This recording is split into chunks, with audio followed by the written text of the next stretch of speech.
Excited to be here tonight to celebrate Marana Comstock's book that she discovered in a trunk in her home by her grandfather, his memoirs of being a member of the Algonquin Round Table.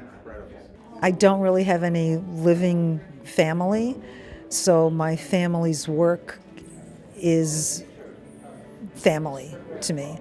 So when books get read, when paintings get seen, when songs get sung, it's keeping them alive, and they're still talking to another generation.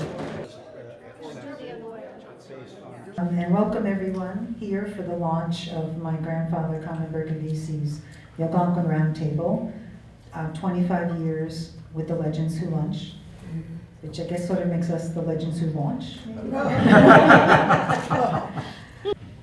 An internationally acclaimed writer, journalist, and historian, Konrad Bercovici authored 40 books, hundreds of short stories, plays, screenplays, magazines, and newspaper articles. As the New York Times headlined on the loss of one of their own, journalist, film writer, author, the romanticism of his career was reflected in his work.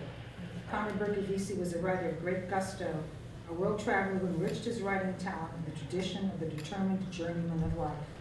And what a journey it was. There hasn't been a book like this in more than 70 years. A book that is a first-person account of someone who was in that room in the 1920s, 1930s, 1940s. So this book is a gift to lovers of New York City history, old Broadway, old film. Thank you to SUNY Press. This is the only publisher that would be the home to such an amazing book. People love this era, so people are going to love this book so much because your grandfather's writing about an era that doesn't exist anymore. It's such an amazing time capsule of a lost New York City that's not around anymore. And I think it's going to be a very big book. This is such a cool story that it should not be lost on audiences and readers today, that what you've done doesn't happen very often. I hope it's been conveyed just what a special book this is. A time capsule, as Kevin said. There will not be another book like this. There will not be any more first-hand accounts by an author this extraordinary.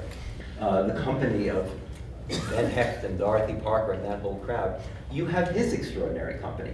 You know, he is the presiding spirit of this book, and he's an incredibly charming, personable, warm, intimate narrator. And here we are privileged to spend 190 or 200 pages in his company. So you feel that as well. This is part of our history, and she shares it so beautifully in her introduction, and also the magnificence and grandeur of her grandfather, Konrad Bercovici. I am in awe, and I'm so happy to be here.